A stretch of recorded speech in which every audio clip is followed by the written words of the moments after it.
वंदे।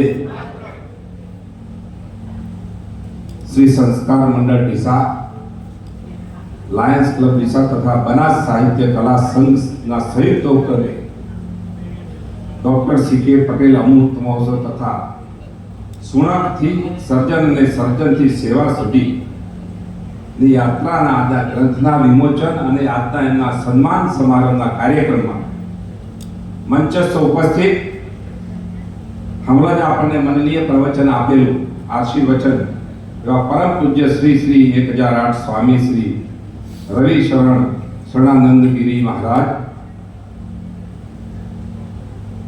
हमारा मुख्य मेहमान संघ प्रांत कार्यवाहक राष्ट्रीय सेवक संघ गुजरात मान्य श्री शैलेषभाई पटेल અને આજ ડીસાના લોકપ્રિય ધારાસભ્ય ગુજરાત સરકારના વન અને પર્યાવરણ મંત્રી શ્રી અને અમારા મહેસાણાના પ્રભારી મંત્રી માન્ય શ્રી પરણભાઈ માળી સાહેબ, ઉદ્યોગપતિ શ્રી દિનેશભાઈ અગ્રવાલ અને પૂર્વ મંત્રી અને સહનશીલતાની મૂર્તિ, ઘણું સહન કર્યું છે સનાતન માટે એવા ડોક્ટર માયાબેન કોટનાણી, હમણાં જ આપણી વચ્ચે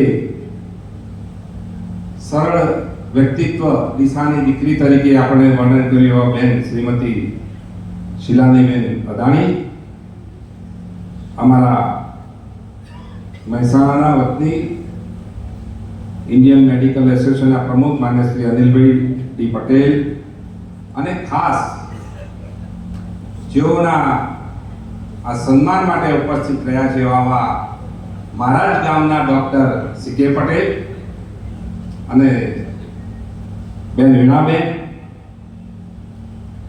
અને ખાસ જેઓને આ કાર્યક્રમ કરવાનો વિચાર આવ્યો છે એમની સમગ્ર ટીમ અને આપણને નિમંત્રણ આપ્યું છે એવા સૌ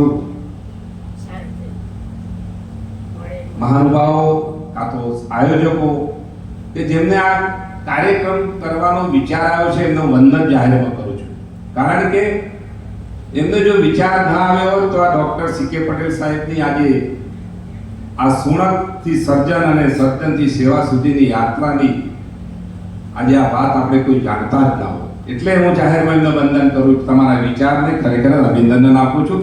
એવા નિમંત્રકમાં ડોક્ટર અજયભાઈ જોશી, સંસ્કાર મંડળ ડીસા, મિતુલભાઈ શાહ, પ્રમુખ શ્રી લાયન્સ ક્લબ બનાસ સાહિત્ય કલા સંઘના પ્રમુખ માન્ય શ્રી કનુભાઈ આચાર્ય, ઉપપ્રમુખ શ્રી સંસ્કાર મંડળ નારાયણભાઈ મેઘાણીજી, મંત્રી શ્રી સંસ્કાર મંડળ માન્ય શ્રી હિતેશભાઈ અવસ્થીજી, મંત્રી શ્રી બનાસ સાહિત્ય કલા સંઘ ભગવાનદાસ ઠક્કર બંધુ, સંસ્કાર મંડળ ડીસાના સૌ સભ્યશ્રીઓ, મંચસ્થ મહાનુભાવો અને ખાસ જે મહાનુભાવોની ઉપસ્થિતિ આ કાર્યક્રમ શોભાયમાન થયો છે એવા સૌ વડીલો, ભાઈઓ, બહેનો અને સૌ ડોક્ટર મિત્રો અને સૌ સામાજિક કાર્યકર્તાઓ.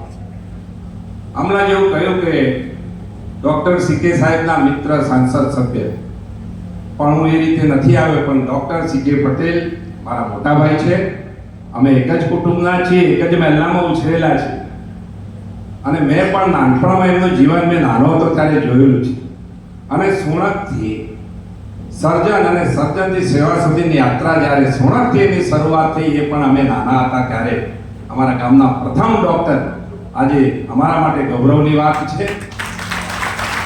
અને ડોક્ટર વિશે તો ઘણા કહેશે, પણ એથી આગળ મારે દાદાનું જીવન પણ કહેવાનું મન થાય છે, કારણ કે દાદાના સંસ્કાર પૂજ્ય કરશન દાદા અને રતનબાને પણ અમે આજે યાદ કરીએ છીએ, કારણ કે માતા પિતાના સંસ્કાર અને માતા પિતાને આજે યાદ ના કરીએ. અમારા તો કરશન દાદા મારા ગુરુજી હતા. એક સુણક ગામમાં શિક્ષણની શરૂઆત કરેલી અને આઝાદી પછી જ્યારે ગામમાં ધર્મશાળામાં એક સ્કૂલ ચાલતી હતી, નવી સ્કૂલ બનાવવાની હતી, પાયાની ઈંટોમાં એમનું કરશન દાદાનું મહત્વનું યોગદાન રહેલું છે અને એમાં એ શિક્ષણ માટે સતત પ્રવૃત્તિમય હતા. કરશન દાદા એ આખા જીવન એમને શિક્ષણ માટે જ પોતાનું જીવન કેમ શિક્ષણ ગામનું સુધરે, આજુબાજુના ગામના વિદ્યાર્થીઓનું શિક્ષણ કેમ સુધરે, શિક્ષણમાં કેમ આગળ વધે એના માટે આખું જ પૂજ્ય કરશન દાદાએ એમનું જીવન આખું શિક્ષણમય સમર્પિત કરેલું છે. અને અમે પણ આજે જે સાંસદ તરીકે તમારી સમક્ષ ઊભો છું, ધોરણ 1 અને 2 માં મને એમના પિતાશ્રીએ ભણાવેલું છે. આજે એમનો વાલ અને જે માથા પર હાથ ફેરવતા ને પ્રેમ કર્યો છે, આપણને વાલ છે આજે પણ મને યાદ છે દાદા. અને કયા વર્ગમાં પણ હતો એ પણ વર્ગ મને યાદ છે આજે. અને દાદાને યાદ કરવાનું એટલે મન થાય છે કે દાદામાં પણ સંસ્કારો રહેલા હતા, દાદીમાં પણ સંસ્કારો રહેલા હતા. ત્યારે અને દાદાએ શિક્ષણનું તો કામ કર્યું, ગામની સંસ્થાઓમાં કામ કર્યું. સતત ઊંઝા જુઓ તો 6 કિલોમીટર ચાલીને જતા, ચાલીને આવતા દાદા. આ દાદાનું જીવન સતત. અને નાનો એક પૈસાનો હિસાબ, ચીવટવાળો હિસાબ, એક પૈસાની ભૂલ હોય તો પણ ના ચલાવી લે, દાદાને એવી ચીવટતા હતી. અને અનેક દાદાના જીવનમાં તમને બહુ પ્રેરણા મળે છે. અને વિશેષ કહેતા મને એમ થાય છે જે જ્યારે પૂજ્ય કરશન દાદા જ્યારે સ્વર્ગસ્થ થયા ત્યારે 17 વર્ષ પહેલા એક પોસ્ટકાર્ડ લખેલું હતું. અમારા મિત્ર વિષ્ણુભાઈ પટેલ, મારા ગામના એમના પ્રિય શિષ્ય બેઠા છે, શિક્ષક છે વિષ્ણુભાઈ પટેલ. 17 વર્ષ પહેલા એક પોસ્ટકાર્ડ લખેલું હતું. એમના ઘરમાં પોસ્ટકાર્ડ નહોતું લખ્યું, પણ એક પ્રિય શિષ્યએ દાદાએ પોસ્ટકાર્ડ લખ્યું હતું. એમાં કહ્યું હતું કે હું જ્યારે મારું સ્વર્ગસ્થ હતું ત્યારે મારું દેહદાન કરવાનો નિર્ણય 17 વર્ષ પહેલા કરશન દાદાએ લીધો. અને એ વાત પછી વિષ્ણુભાઈએ ડોક્ટર સાહેબ એમના પરિવારનો વાત મૂકી ત્યારે વિચાર કર્યો કે આનું શું કરું. પણ એને જ્યારે દાદા સ્વર્ગસ્થ થયા ને, અને આમ તો સ્વર્ગસ્થ થયા એના પહેલા પણ એક કાર્યક્રમો ચંદુભાઈ સાહેબ બધા સ્કૂલના કાર્યક્રમો લઈને આવ્યા હતા, ને શાળામાં મેં લઈ ગયા હતા. ને આજે દિવસ મને આમ હાથમાં આમ વાલ કરે, પક્કી કરે, એટલું બધું વાલ આપણે આપતા હતા. અને આજે દિવસ યાદ છે. અને પછી સ્કૂલ એમની જે સ્કૂલમાં આખું જીવન વિતાવું, તે સ્કૂલ અમે નવીનીકરણ સરકારશ્રીના યોજનાથી કરેલું જોઈને આજે ખુશ થઈ ગયા હતા. અને એના પછી થોડા જ દિવસમાં સ્વર્ગસ્થ થયા હતા. પણ સ્વર્ગસ્થ થયા પછી દાદાના એમના દેહદાન કરેલું, ને અમારા ગામમાંથી પણ દર્શન કરવાનો મોકો મળેલો. આજે દેહદાનની વાત મારે જાહેરમાં એટલા માટે કહેવી પડે છે કે 17 વર્ષ પહેલા એમનો વિચાર એમના પરિવારને નહીં કહેલો, પણ એમના પ્રિય શિષ્યને કહેલો દાદા. અને એ દાદાએ આખું જીવન પણ દીકરાઓને ડોક્ટર બનાવે છે, એન્જિનિયર બનાવે છે, પણ એમને પોતાનું શરીર પણ વિદ્યાર્થીઓ જે ડોક્ટર બનવા છે, વિદ્યાર્થીઓને એમના શિક્ષણ માટે ઉપયોગી થાય એવું દેહદાન એમને કરેલું. એટલે હું આજે જાહેરમાં કહી દઉં. એથી વિશેષ અમને પણ શિક્ષણ મળેલું છે, અમને પણ પ્રેમ મળે છે. બીજી વાત દાદા દ્વારા અમને એ પણ કહેવા માંગુ છું કે એબીપી નિર્મા રોનક પટેલ જે આજે આપણી સામે જોવા મળે છે, એમના પિતાશ્રી નારાયણભાઈ પટેલ પણ સુરતની સ્કૂલમાં કરશનભાઈ દાદા સાહેબ શિક્ષક હતા. અને રોનકભાઈ પણ ત્યાં ભણેલા, અમે બધા ત્યાં ભણેલા. અને અમારા સીકે સાહેબ પણ એ સ્કૂલમાં ભણેલા. એટલે મને કહેવાનું મન થાય કે દાદાથી અમને એટલું એમને પ્રેરણા મળી છે. અમારું જીવન પણ એમના માટે અમારા માટે બહુ મહત્વનું રહ્યું છે. એટલે આજે દાદાને પણ યાદ કરું છું, પૂજ્ય રતનબાને પણ યાદ કરું છું. અને એમનો પરિવારમાં પણ 3 ભાઈઓ, ડોક્ટર શંકરભાઈ, ડોક્ટર ચંદુભાઈ અને એન્જિનિયર માને નરહરિભાઈ અને બેન વીણાબેન, અમારા ભાભીશ્રી છે વડીલ અમારા. પણ બહેનોમાં ઇન્દિરાબેન અને જ્યોત્સનાબેન, આ બંને બહેનોને પણ આજે આ કાર્યક્રમમાં જ્યારે એમના પરિવારની વાત કરીએ ત્યારે કહેવી પડે. અને ડોક્ટર આનંદ પણ એ સીકે સાહેબના એમની પ્રેરણા પ્રમાણે ચાલી રહ્યા છે. એ પણ સેવાનો ભાવથી કામ કરી રહ્યા છે. ત્યારે હંમેશ સેવાકીય પ્રવૃત્તિઓ જેના પરિવારમાં સંસ્કારો સેવાના મળેલા છે, એ પરિવારમાંથી જન્મેલા. અને સુણક ગામ કહ્યું, સુણક ગામ આમ તમે સુણક લખ્યું છે બરોબર છે, પણ અમે રેકર્ડમાં સુણક છે એટલે હું સુણક કહું. સુણક ગામમાં નીલકંઠ મહાદેવનું 10મી સદીનું આદરે સોલંકી યુગનું મંદિર આજે ત્યાં હાલ મોજૂદ છે. અને 1.25 લાખ બિલી પણ ચડે છે. એ સુણક ગામ નીલકંઠ મહાદેવ આરાધ્ય દેવ અને 13મી સદીનું શ્રી હરસિદ્ધ માતાનું મંદિર બન્યું છે. એ બંને મંદિરોમાં એ ગામોમાં ઉછરેલા એવા અમારે ધૂળમાં ઉછરેલા. અને ખેતીમાં પણ દાદા સતત પરિશ્રમી હતા. એ વખતે બળદ પણ ચલાવતા અને બિલિયાનો ઓટો કહેવાય, ખેડૂતોનો બિલિયાનો ઓટો હતો. બિલિયાના ઓટોમાં પરિશ્રમ કરીને એક સુણક ગામની ધૂળમાંથી ઉછરીને શિક્ષણ મેળવીને ડાક્ટરની પદવી મેળવીને, અને એ વખત આ 50 વર્ષ પહેલા દિશા પણ ધૂળકટમય વાળું ધૂળિયું શહેર. અને એ વખતે થુરિયાની વાળો છે એવું કહેવાય છે, વડવાઓ બધા કહેતા હતા. અને એવા શહેરમાં એ ધૂળી દખાવીને એમને અહીંયા શિક્ષણની તો આરોગ્યની તો સેવા કરી, પણ શિક્ષણ અને સામાજિક અનેક સંસ્થાઓમાં સેવા કરીને એમનું જીવન ઉજાગર કર્યું છે.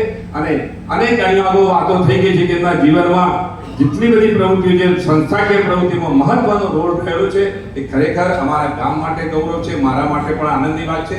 કારણ સુરતનો એક ખેડૂતનો પુત્ર ધુળકટમાં ઉછરેલો દિશામાં આટલું સુરતથી સર્જન ને સર્જનથી સેવા થકીની યાત્રાની આજે વાતો આપણે સાંભળતો અમને તો બહુ આનંદ થાય છે, વિશેષ થાય છે. સાંસદ તો સાઈડમાં મૂકો, પણ એ ગામનો પુત્ર છે મને વિશેષ ગર્વ થાય છે. આજે કરશનભાઈ સાહેબના દીકરા ચંદુભાઈ સાહેબ અમારા ગામનો પણ ગૌરવ વધાર્યું છે. ને કહેતો મને મન થાય છે કે આરોગ્યની સેવા કરતા ને અઠવાડિયામાં એક દિવસ મફત સારવાર પણ આપતા હતા, એ પણ મને યાદ છે. અને ડીસા અને બનાસકાંઠા તો સેવા આપી પણ રાજસ્થાનમાંથી પણ લોકોને બહુ ઘણી સેવા કરેલી છે અને લોકો ભગવાન સમક્ષ પૂજે છે. એટલે ચંદુભાઈ સાહેબ, સીકે પટેલ સાહેબ, ડોક્ટર સાહેબનું જીવન એ ખરેખર પ્રેરણારૂપ છે. આવનારી પેઢીને પણ પ્રેરણા મળતી રહે છે. સરસ ગ્રંથ પણ બનાવ્યો છે. અહીંયા આપણા કનુભાઈ આચાર્ય સાહેબ સાહિત્યકાર, એમને પણ સરસ મહેનત કરીને આટલું સરસ એમનું ગ્રંથમાં અનેક લેખો સાથે એમનું જીવન, ભવિષ્યમાં એમાંથી કોઈક એક શબ્દ કોકના જીવન માટે પ્રેરણા બની રહે છે એવું સરસ ગ્રંથનું વિમોચન પણ આજે કરવાનો મોકો મળે છે. આ પ્રસંગે વધારે નથી કહેતો, પણ આજે મારા માટે ગૌરવની વાત એટલા માટે છે કે આજે સુરતથી સર્જન ને સર્જનથી સેવા સુધીની યાત્રામાં આપ સૌ ઉપસ્થિત રહ્યા છો અને એ વાતને આજે વાગોળવાનો મોકો મળ્યો. એ વાતને આપણે અહીંયા વિમોચન વિમોચન દ્વારા આપણને આમાંથી ઘણા લોકોને પ્રેરણા મળશે. તો જે લોકોએ આયોજન કર્યું છે એમને પણ અભિનંદન આપું છું. અને છેલ્લે એટલું જ કહીશ કે ભાઈ આનંદ પણ ડોક્ટર સાહેબના એમના માર્ગે આગળ સેવાના માર્ગે ચાલી રહ્યા છે, એમને પણ ખૂબ ખૂબ શુભેચ્છા આપું છું. અંતે ડોક્ટર સીકે સાહેબનું જીવન તંદુરસ્તમય રહે અને એમનું જીવન દીર્ઘાયુ રહે, સેવાકીય પ્રવૃત્તિ હરહંમેશ કરતા રહે અને એમાંથી આપણને બધાને પ્રેરણા મળતી રહે એવા ડોક્ટર સાહેબને આ પ્રસંગે ખૂબ ખૂબ શુભેચ્છા આપું છું. અને આ કાર્યક્રમમાં અમને બોલાવી બે શબ્દો કહેવાની તક આપી અને અહીંયા પણ એક સાંસદ તરીકે તમને કદાચ હરિભાઈ મહેસાણા સાંસદ પણ હું એમના મહેલાનો છું, એમના કુટુંબનો છે, વાત તમને ખબર નહીં હોય એટલે મેં આજે જાહેરમાં મને ગર્વ થાય છે કરશન દાદાના આજે એમના સાનિધ્યમાં ડોક્ટર સાહેબ અમે બધા ઉછરેલા છે એટલે આજે અહીંયા તમે બધા બે વાત કહેવાની તક આપી, મારું સન્માન કર્યું એ બદલ આભાર. અસ્તુ ભારત માતા.